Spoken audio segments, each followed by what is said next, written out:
আসসালামু আলাইকুম সবাইকে। মেডিকেল অ্যাডমিশন টেস্ট ২৫-২৬ সেশনের বায়োলজি অংশের সমাধানটা দিব এই ভিডিওতে।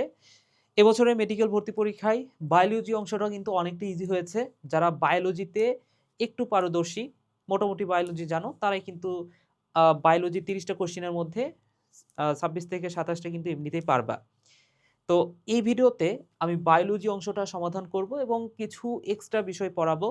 এর কারণ হচ্ছে সামনে যে ভর্তি পরীক্ষাগুলো আছে, বিশেষ করে ঢাবি, জাবি, আরইউ যতগুলা পরীক্ষা আছে বা কৃষি, সেগুলো কিন্তু সেগুলোতে কিন্তু এই মেডিকেলের এই বছরের কোশ্চেন থেকে কমন আসতে পারে। কারণ আমরা বিগত বছরগুলাতেও দেখেছি যে ১ম এই যে পরীক্ষাগুলো হয়ে যায়, বিশেষ করে মেডিকেলটাই তো ফার্স্টে হয়। এই মেডিকেলের কোশ্চেনটা অন্যান্য ভার্সিটিতে কিন্তু তুলে দেয় বা কোশ্চেনের ব্যাখ্যা থেকেও দেয়। তো আমরা খুব বেশি বড় করব না ভিডিওটা। জাস্ট অল্প কিছু ব্যাখ্যা পড়ব এবং ৩০ টা কোশ্চেন সলভ করব। আসো শুরু করি। আচ্ছা, তো সামনে যারা অন্যান্য ভার্সিটি ভর্তি পরীক্ষা দিবা তারা কিন্তু এই ভিডিওটা অবশ্যই দেখবা। ১ম কোশ্চেনটা ছিল ভাইরাসজনিত হেপাটাইটিস যে অঙ্গকে আক্রমণ করে সেটাকে কি বলা হচ্ছে? সো নামের মধ্যে আছে হেপাট, আর হেপাট মানে কিন্তু যকৃৎ। ঠিক আছে? তাহলে এটা কোন অঙ্গকে আক্রমণ করবে? অবশ্যই অ্যান্সারটা হচ্ছে যকৃৎ। দেন সেকেন্ড কোশ্চেনটা গ্লাইকোলাইসিস ও ক্রেবস চক্রকে সংযোগ করে কোনটা? তাহলে গ্লাইকোলাইসিস, এসিটাইল কোএসিস্ট্রি, ক্রেবস চক্র এন্ড এটিএস। তাহলে এইখানে অ্যান্সারটা কি হবে? অ্যান্সারটা হচ্ছে এসিটাইল কোয়ে, রাইট? আচ্ছা, এখানে কিন্তু আরো একটা বিষয় থাকতে পারতো। এখানে এসিটাইল কোয়ে এটা অপশনেই নাও থাকতে পারতো। এখানে আরেকটা কি দিতে পারতো জানো? এখানে দিতে পারতো এসিটাইল কোয়ে এর অপর নাম। এসিটাইল কোএসিস্ট্রি এটার অপর নাম হচ্ছে অক্সিডেটিভ ডিকার্বক্সিলেশন। এই কথাটা মনে রাখো। ঠিক আছে? এটার অপর নাম হচ্ছে অক্সিডেটিভ ডিকার্বক্সিলেশন। কার্বক্সিলেশন।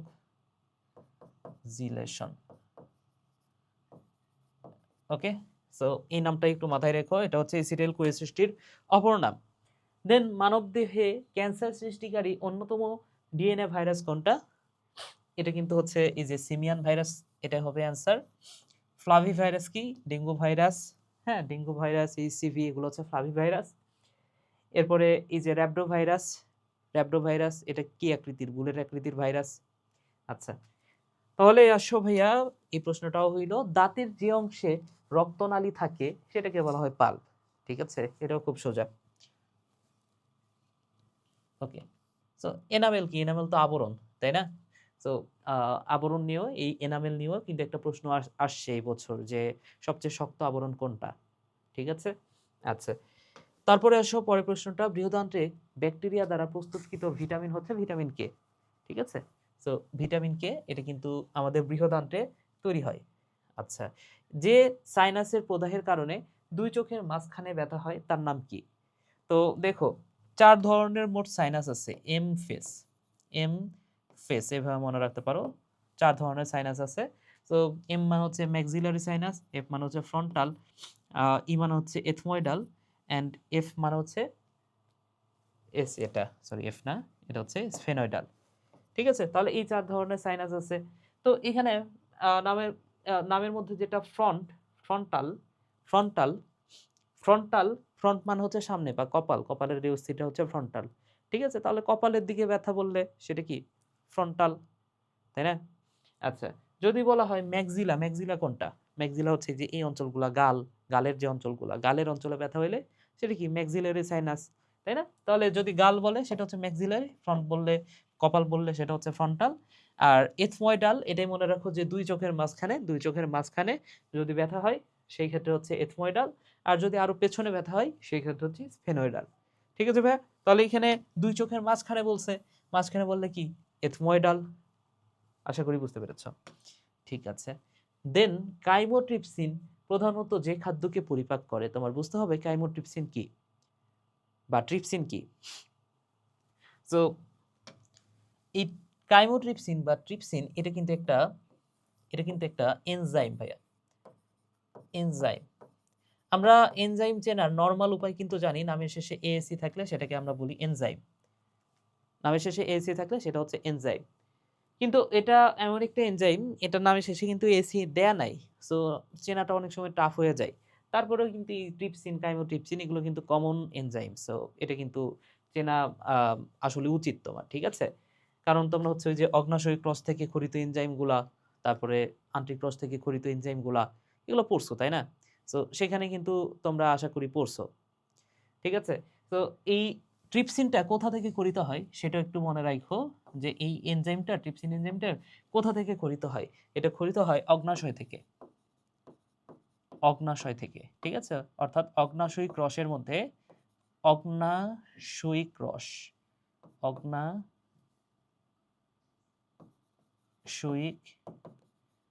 রসের ভেতরে এই ট্রিপসিন এনজাইমটা থাকে।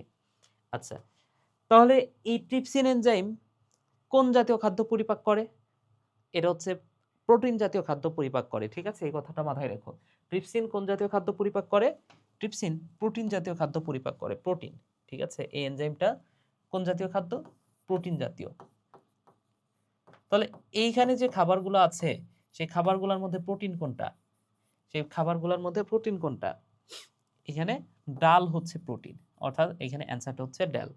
আশা করি বুঝতে পেরেছো, ঠিক আছে? দেন হাইডার নিডোসাইটের কাজ কি? হাইডার নিডোসাইটের কাজ হচ্ছে 4টা, ঠিক আছে? মাথায় রেখো, হাইডার নিডোসাইটের কাজ হচ্ছে 4টা। একটা হচ্ছে আহার সংগ্রহ, হাইডার নিডোসাইট দ্বারা সে আহার সংগ্রহ করে, আহার সংগ্রহ। 2 নাম্বার কাজ যেটা, সেটা হচ্ছে হাইড্রা নিডোসাইটের মাধ্যমে চলন। 3 নাম্বার হচ্ছে কেউ যদি তাকে শিকার করতে আসে, এই নিডোসাইট দ্বারা নিজের আত্মরক্ষা করে, তাহলে আত্মরক্ষা। এবং যদি শিকার করারও প্রয়োজন হয়, সে কিন্তু এই নিডোসাইটের মাধ্যমে শিকার করে।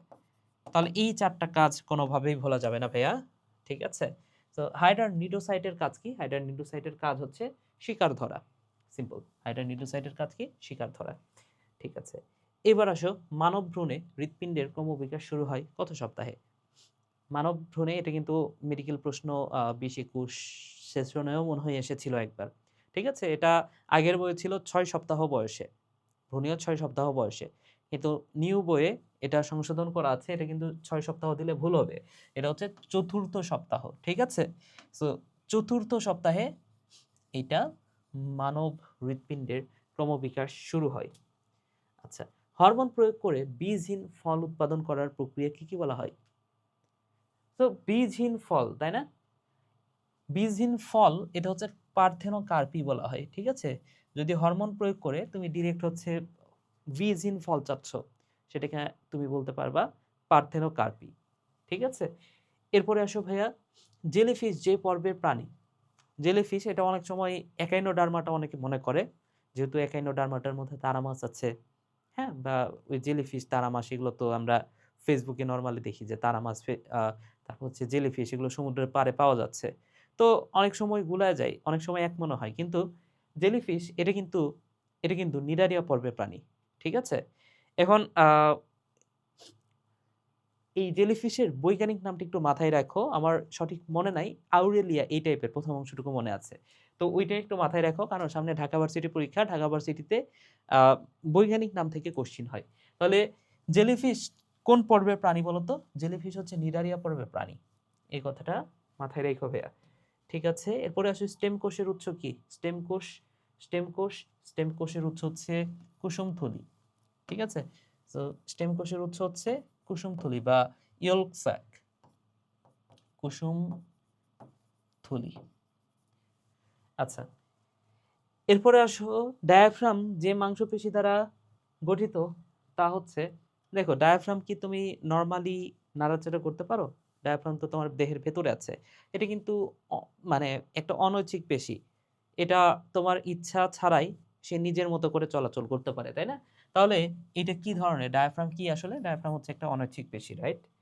পরের প্রশ্নতে যাই, স্বাদের সাথে সম্পর্কিত করটিক স্নায়ু কোনটা? স্বাদের সাথে সম্পর্কিত করটিক স্নায়ু হচ্ছে ফেসিয়াল, আমাদের মুখে যে করটিক স্নায়ুটা সেটা কিন্তু স্বাদের সাথে সম্পর্কিত, ওকে? সো এটা হচ্ছে ফেসিয়াল স্নায়ু, ঠিক আছে ভাইয়া? এরপর আসে যে পর্বে প্রাণীদের মধ্যে দ্বিপার্শ্বীয় ক্লিভেজ পরিলক্ষিত হয়, দেখো যদি বলা হয়তো সর্পিল, সর্পিল ক্লিভেজ কোথায়? নামের মধ্যে ল যেখানে আছে, যেমন মলাস্কাতে সর্পিল, ঠিক আছে?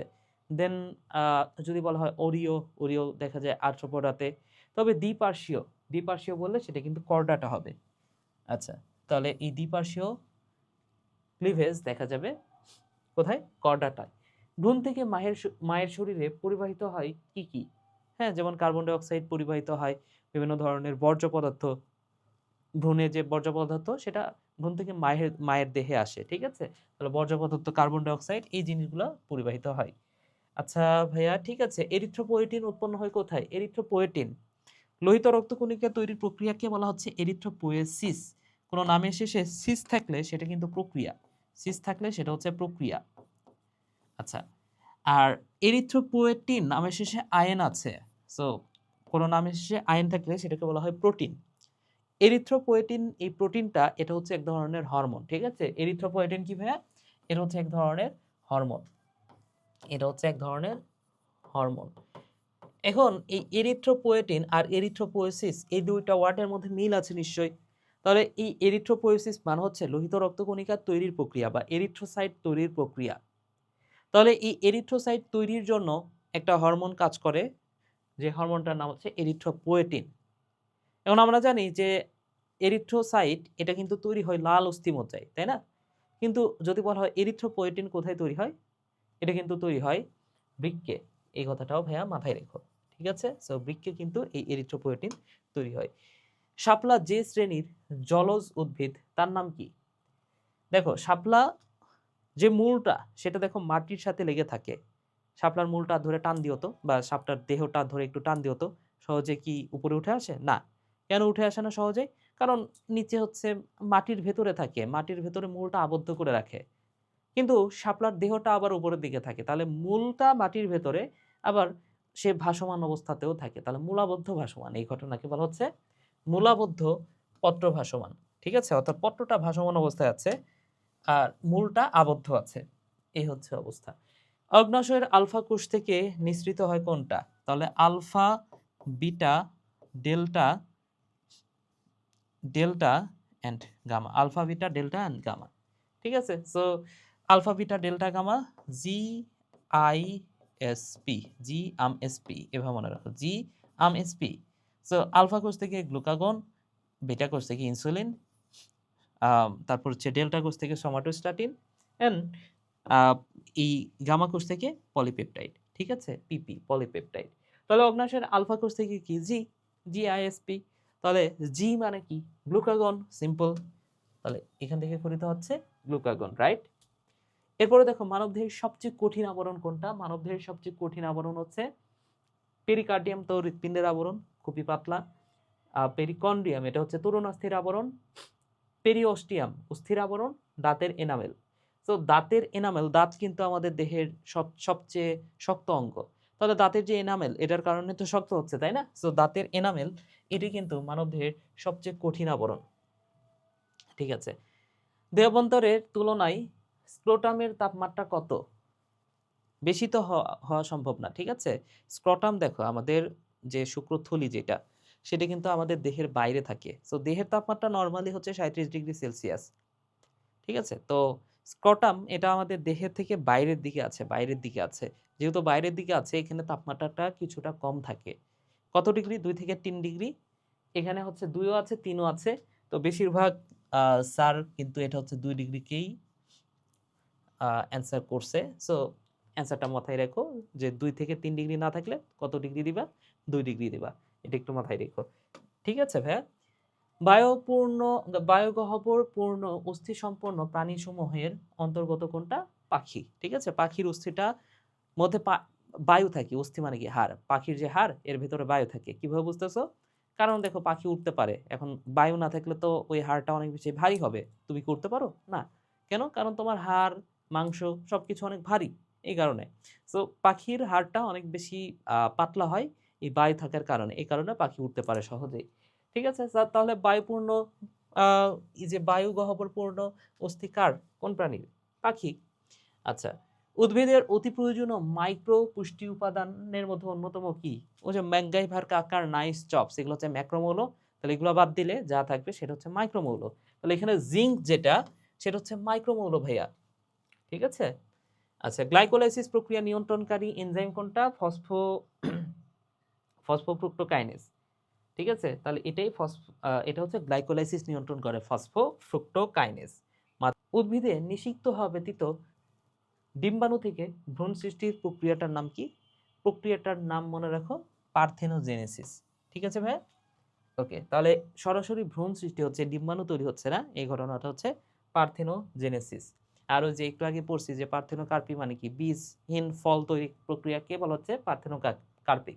আচ্ছা, রক্ত জমাট বাঁধতে সাহায্যকারী আয়নের নাম কি? রক্ত জমাট বাঁধতে সাহায্যকারী আয়ন হচ্ছে ক্যালসিয়াম আয়ন।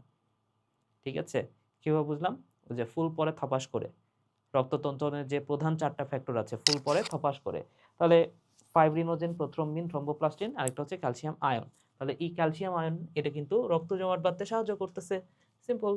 আচ্ছা, রক্তচাপ মাপার যন্ত্রের নাম কি? স্ফিগমোম্যানোমিটার। ঠিক আছে, তাহলে স্ফিগমোম্যানোমিটার এটা হচ্ছে রক্তচাপ মাপার যন্ত্র। ঠিক আছে ভাইয়া, একবীজপত্রী উদ্ভিদের মূলে কোনটা অনুপস্থিত? অধোত্বক। আর অধোত্বক মানে কি? হাইপোডার্মিস অনুপস্থিত। আচ্ছা, মূলে হাইপোডার্মিস থাকে না, কেন থাকে না? দেখো, মূলের কাজ হচ্ছে পানি শোষণ করা। এখন হাইপোডার্মিস তো একটা এক্সট্রা লেয়ার, যদি মূলের মধ্যে এক্সট্রা লেয়ার থাকে সেটা কি পানি শোষণের জন্য সেটা কিন্তু খারাপ হবে, তাই না? এই কারণে কোনো মূলেই আসলে হাইপোডার্মিস থাকে না, এই কথাটা মাথায় রেখো। আচ্ছা, দেন পাতার গ্রাউন্ড টিস্যুর নাম কি? পাতার গ্রাউন্ড টিস্যুর নাম হচ্ছে মেসোফিল টিস্যু। মেসোফিল টিস্যুকে বলা হয় পাতার গ্রাউন্ড টিস্যু। বিশ্বের সবচেয়ে ক্ষুদ্রতম উদ্ভিদের নাম হচ্ছে অলফিয়া, কেনা জানো? অলফিয়া আরিজা। আরেকটা হচ্ছে মাইক্রোস্কোপিকা। আচ্ছা, বাংলাদেশ যে প্রাণী ভৌগোলিক অঞ্চলের অন্তর্গত সেটা হচ্ছে ওরিয়েন্টাল। ঠিক আছে, এটি একটু মাথায় রেখো। দেখো, এগুলো হচ্ছে শর্ট সিলেবাসের বাইরের অধ্যায়ের প্রশ্ন। তো শর্ট সিলেবাসের বাইরের অধ্যায় কিন্তু অনেকে পড়ো নাই, যে কয়েকটা কোশ্চিন এখানে আসছে সে কয়েকটা অন্তত ভালো করে মাথায় রেখো। ঠিক আছে, এই প্রশ্নগুলো আশা করি তোমরা প্রত্যেকেই অলরেডি দেখে ফেলেছো। তারপরে পড়ানোর উদ্দেশ্য হচ্ছে এটার মাধ্যমে একটা গুরুত্ব ক্রিয়েট করা। হ্যাঁ, তোমাদের মধ্যে যাতে যারাই ভিডিওটা দেখতেছো তাদের মধ্যে যাতে একটা গুরুত্ব থাকে, এবং কথা তুমি নিজে পড়ার চেয়ে তুমি যদি আমার কথা শোনো বা শুনে একটু পড়লা, সেটার মাধ্যমে কিন্তু তোমার মনেও থাকবে বেশি। ঠিক আছে, তো সামনে যদি কোনো একটা পরীক্ষাতে এই প্রশ্নগুলোর যে কোনো একটা চলে আসে, সেক্ষেত্রে কিন্তু লাভটা তোমারই হবে। ঠিক আছে, সো বেশি বড় করলাম না ভিডিওটা। প্রত্যেকটা টপিক নিয়ে যদি অ্যানালাইসিস করতে যাইতাম ভিডিওটা অনেক বড় হয়ে যেত, সেই ভিডিওটা দেখার সময় আসলে তোমার হইতো না। ঠিক আছে, কারণ সামনে তোমার পরীক্ষা। তো ভিডিওটা এখানে শেষ করছি। সবাই ভালো থাকো, সুস্থ থাকো, টাটা।